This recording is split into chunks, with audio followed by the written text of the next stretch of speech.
وإذ قال ربك للملائكة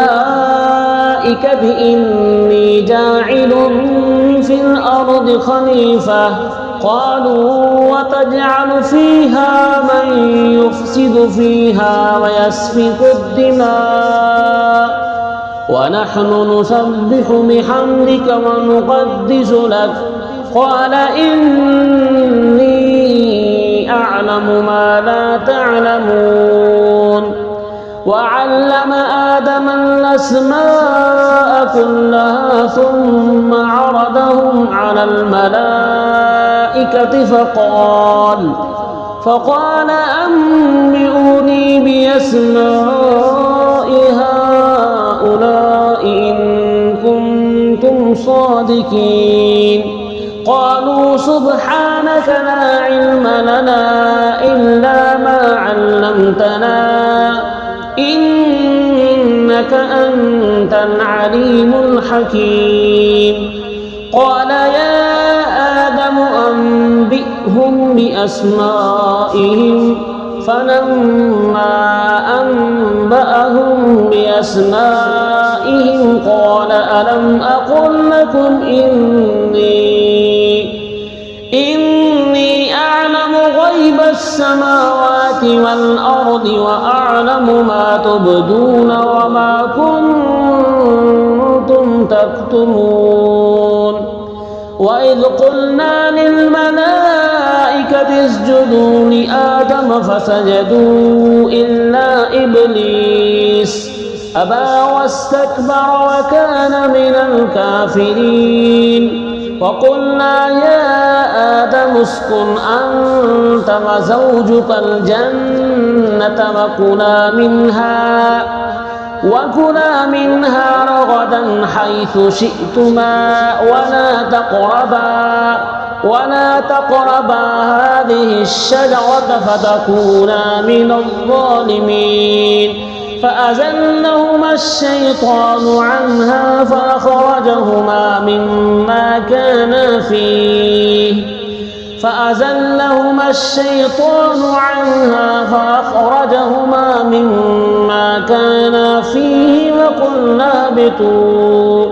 وقلنا اهبطوا بعضكم لبعض عدو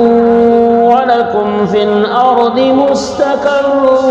ومتاع إلى حين فتلقى آدم من ربه كلمات فتاب عليه إنه هو التواب الرحيم قلنا اهبطوا منها جميعا فإما يأتينكم مني هدى فمن تبع هداي فلا خوف عليهم ولا هم يحزنون والذين كفروا وكذبوا بآياتنا أولئك أصحاب النار هم فيها خالدون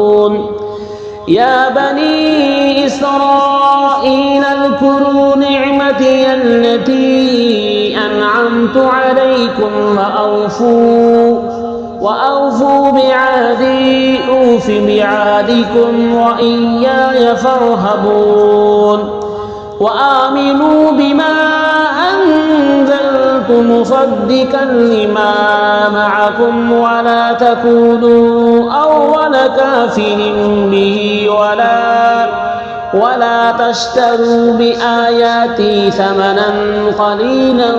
وإياي فاتقون